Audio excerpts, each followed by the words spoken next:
Let's talk books. Hi guys, welcome back to my channel. Welcome if you are new. My name is Heather. I'm a homeschooling mom of 3 kids, elementary and high school age. I help you implement systems and strategies in order to overcome the chaos and cultivate simplicity in your home and homeschool. Today I'm going to be sharing the books that I have read recently, so let's get into it. I have been in a bit of a reading slump for, I don't know, a while it seems. I talked about this a little bit in my last books update with you guys. I don't know what I'm looking for, but I kind of feel like I just haven't been able to find anything good to read. Part of it I know is because our library, we have interlibrary loan, but unfortunately there was like a contract dispute, and so that has not been available to us all summer. And so I love reading and I love books, but I don't like to buy a ton of books. That's not true. I do buy a ton of books, but they are mostly homeschool books. And so most of the books that I purchase for myself are either nonfiction that I want to have for reference or something that I really, really love, like Sarah J. Maas or Fourth Wing, those types of books. I do like to have on hand Harry Potter, Twilight, some of those types of books. Books that I reread over and over and over again. But just general reading, I use a library and I have a Kindle Unlimited subscription. But with Kindle Unlimited, I kind of feel like I've just read everything that I'm interested in over there at the moment. Hopefully there will be new releases soon, but for the time being, there isn't a ton that I've wanted to read. So let's go through the books that I have read recently. The first book on my list is Heavenbreaker by Sarah Wolf. This is kind of like a futuristic fantasy sci-fi type novel. It's about this girl who is the daughter of a noble, but he does not acknowledge her, and the father ends up murdering her mother, and so she ends up killing her father, and then gets into this whole competition of fighting with these futuristic AI steeds, like they're these robotic suits. It was a really interesting book. I gave it 4 stars. It's a little bit outside of what I typically read. I mean, I love fantasy, but this was a little bit more futuristic. They're kind of just out in space, and it was good. It definitely held my attention, but it was a little different. It was very long. I definitely recommend it though, and it was a pretty good book. I don't know when the next book will be available. I seem to read a lot of books that are just not finished series, which is a challenge for me. The next book that I read was Powerful by Lauren Roberts. This was the novella that was between Powerless and Reckless. I guess technically I should have read it before I read Reckless, but I knew the characters that were in Powerful, and so I don't want to give any spoilers, but I didn't feel the need to read that book before I read book 2. It was okay. I only gave it 3 stars. I really liked Powerless and I really liked Reckless, but I feel like this one was just kind of not necessary. I didn't find a lot of value. Perhaps as we get later on into the series, it will be more applicable, but for right now, I didn't think that it was really needed. I don't think that it's integral to the story overall. So that was the next book that I read. Then I read The Blackbird Oracle by Deborah Harkness. This is another book in her Discovery of Witches series. I absolutely love that series. That's actually a series I do not have in physical form. I think that I would like to purchase those. So I went into Blackbird Oracle completely blind. I tend to do that with a lot of my books. I don't like to read synopses or, even the back of the book, because I feel like it gives away so much of the plot. And so I don't follow a lot of the build up to different books. I don't like when the Sarah J. Maas books came out, I wasn't reading all of the theories or watching all of the Instagram reels. I kind of stay away from it all until after I read the book. So that's what I did going into this book. And I loved it. I absolutely loved the book. It was a great story. I love to be back in the world with Matthew and Diana, and I think that it's really interesting. The only problem that I have is that I did not realize that it was not going to be a completed story, because book 4 was a completed story, and I just kind of felt like, why isn't this a completed story? But it's kind of the start of a new storyline within that world, which is great, except I don't know when the next book is coming out. And so again, with series that are unfinished, it makes it more challenging for me. Like the trilogy, the Discovery of Witches trilogy, is kind of a complete series. Like you can just read that. You don't have to continue reading on.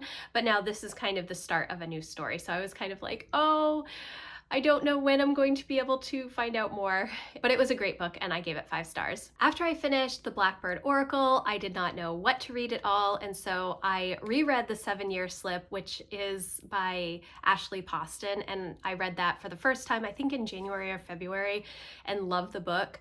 When I don't know what to read, I always reread books that I have loved in the past. Even if they are super recent, I will just reread those books or listen to them on audio, so it gives me something to do. I love music and I listen to music quite a bit when I'm doing house chores and stuff, but recently I've been in an audiobook, I don't know, time. So I'm listening to a lot of audiobooks, and so I picked up The 7-Year Slip and listened to that on audio, which was really good.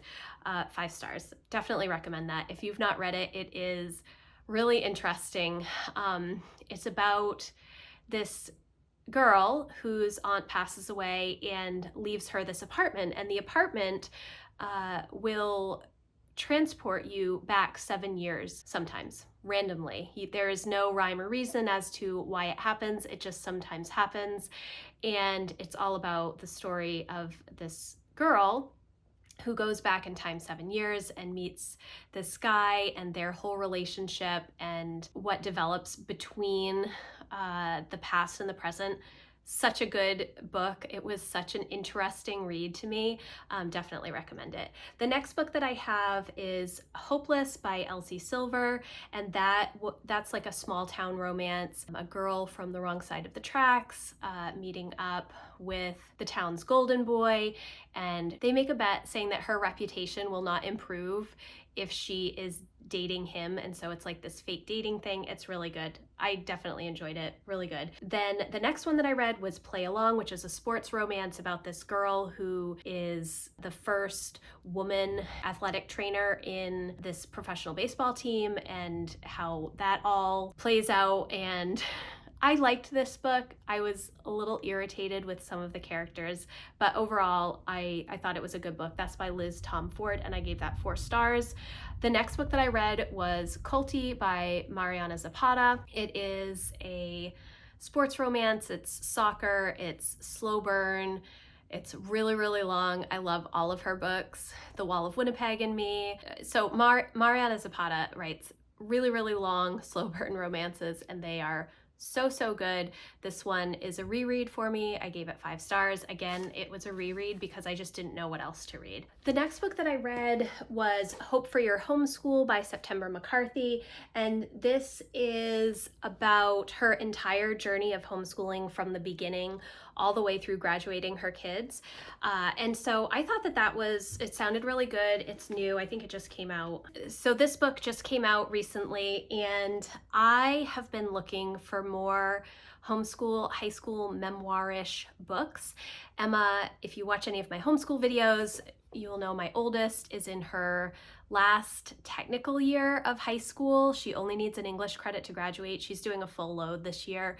We're unsure what she's going to do next year, if she's going to want to continue to declare as a homeschooler, even though she's already finished what she needs to graduate. More than what she needs. She will have everything that she needs to get into college and beyond. So I am looking for more books like that, and there aren't that many out there that talk about finishing your homeschool journey. We have been homeschooling since the beginning. 14 years ago is when we started, and it is amazing to go through this entire journey, but I wish that there was more help out there for people that are looking at graduating their first homeschooler, and there just isn't that available. So this was really good. I read through it quite quickly. It's a pretty fast read, but I do want to go through it slowly and annotate it and highlight different things. There were a few interesting parts about setting goals with your kids and for your kids, And I thought that that was really interesting. It's something that we've been talking about in my membership community as well. So definitely recommend this book. I gave it 5 stars. The next book that I read was TheAnxious Generation by Jonathan Haidt. I'm not, Haidt, I think is how you spell his last name. I thought it was really good. It talked a lot about the research behind kids and screen usage and growing up with or without social media. I find all of that information really fascinating. I've talked a lot about how we are a tech-loving family and we use tech for a lot of our passion projects and things.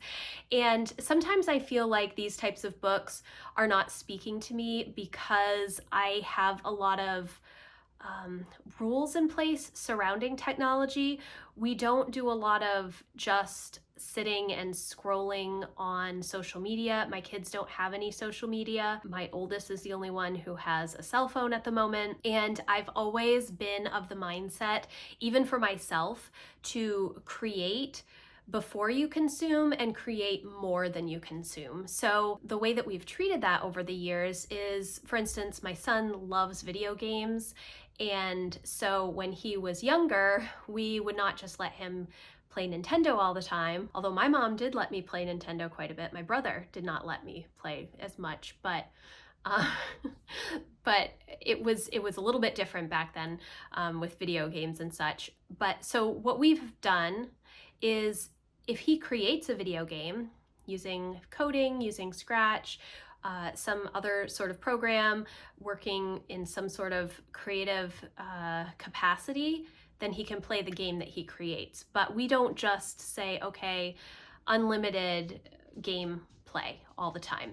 So that is something that we have really fostered in our home and in our homeschool. And so sometimes I think that these books are more geared towards people whose kids use a lot of social media, which we don't. I'm not saying that using tech all day, every day is great. It obviously is not. There's developmental issues for younger kids who use a lot of tech, but I thought that this book was really well done. I thought there was a lot of great research. I definitely recommend it. I know that a lot of people are reading it right now. I think it must have come out recently because I've seen it a lot recently. I thought it was really good, and I think that it is better than the book Opt-Out Family, which by Aaron Lochner, that I read a couple of months ago, or it might have been last month. And I think that maybe it's because of the amount of research that was associated with it, maybe because it was from a more scientific point of view, and Aaron Lochner's book was more from like her personal parenting philosophy point of view, which I still think is quite good, but her kids are younger than mine, except for Lucy. And so I felt like some of what she was saying was not, she didn't have the right authority to speak on it because her kids weren't old enough yet. Anyways, but I really liked this book. I gave it 4 stars. It was a little dry at times, but overall, really good book. I think definitely helpful. And it also, there was a lot in there about Peter Gray and his book, Free to Learn, I think is what his book is called. Read that book in my membership community last year, and I found it really fascinating just how he was thinking about schooling and education and learning in general, and the different pathways that children take, their take on video games, and how that's kind of a parent-free zone, so they're able to make the rules themselves, because we as parents today have kind of taken away that neighborhood pickup soccer game or dodgeball or baseball or whatever game the kids would play, and we've created instead organized sports that are parent-led or coach-led, adult-led.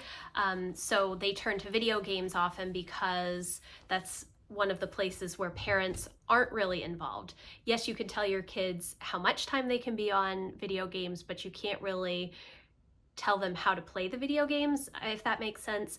Anyway, so I thought it was a really interesting book. I definitely recommend it. The next book that I have is Red Rising by Pierce Brown.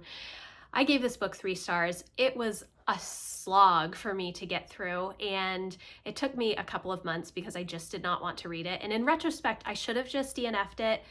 I gave it 3 stars. It's very well written. I think the story is good, but it just would not hold my interest. And I'm really sad because some of my favorite booktubers are reading through that series right now and they are just raving about it. And I thought, well, maybe I'll try the next book.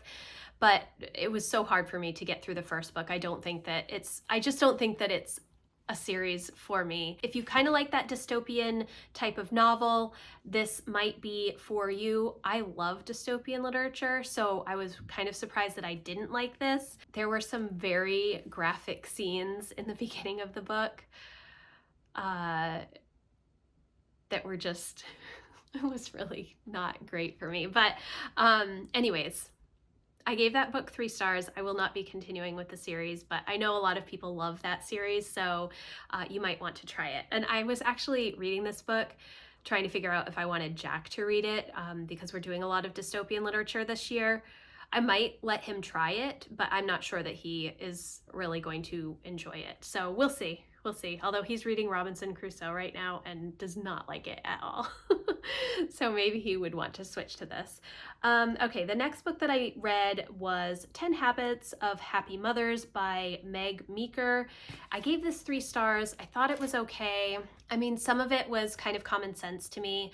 Some of it definitely seemed to come from like a privileged point of view with the stories, the personal stories that she told. Not that that's bad, it's definitely her point of view, but it wasn't as relatable to me. She talked a lot about the doctors that she works with and the different family dynamics and such. And so I think that she had some really good tidbits of information in the book, but then some of the stories kind of detracted away from that. So I gave it 3 stars. It was just okay for me. I was looking for just something encouraging to listen to while I was walking, and it was just okay.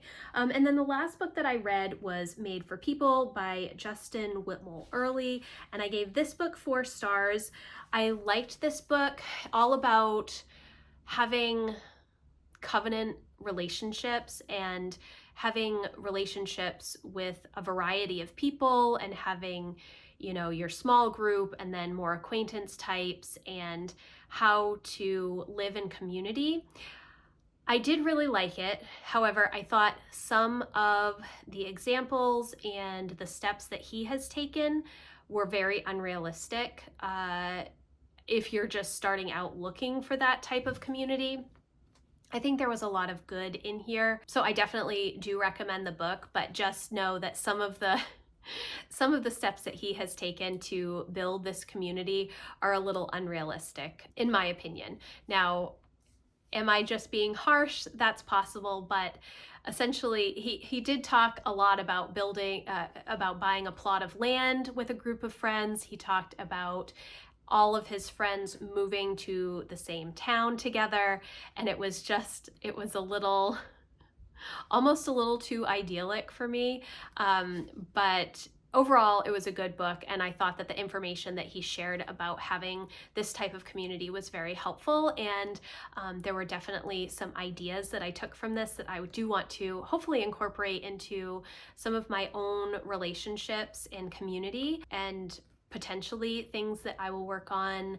next year as part of my goals. So those are the books that I've read recently, and it's not too many, several rereads obviously, and I have no books right now to read. That's not true. I did just grab Six of Crows from the library, which I haven't read before, but I know that a lot of people like that book, and it's a YA book, so I thought it would be a fun read. I haven't started it yet though, so I'm not entirely sure. And then I am rereading Essentialism right now. I've read that so many times over the past, I don't know, 10 years, probably 8 years, 8 or 10 years, I can't quite remember. And I'm also reading through Getting Things Done for Teens by David Allen, because that's going to be the first personal development book that I go over with my teens this year, or that I read with my teens. So, but not a lot of fiction lately. I really think I need to sit down. At the end of August, I'm going to be doing my quarterly reset because of the way that I run my quarters in the year. And so I'm going to be doing my quarterly reset. And I think that I do want to sit down and take some time and just map out my reading through the end of the year. I wrote a list of books that I wanted to read at the beginning of the year, and I read them all. I think in like the first couple of months of the year, I finished all of the books that I wanted to read. I don't have a fiction list per se, so I need to do some research, and that's really hard. It's hard to find books that I haven't read before that I really want to read, because I have no qualms DNFing a book. Yes, so those are my reading woes for the moment, but thank you guys so much for watching. I hope that you enjoyed this video. We talk about books every month in my membership community. I have posts over there so everybody can share what they're reading and looking for recommendations, etc. So if you want to come check us out, I will leave that link in the description box for you. Thank you again for watching. If you like this video, please give it a thumbs up, and I will see you in the next one. Thanks, guys. Bye.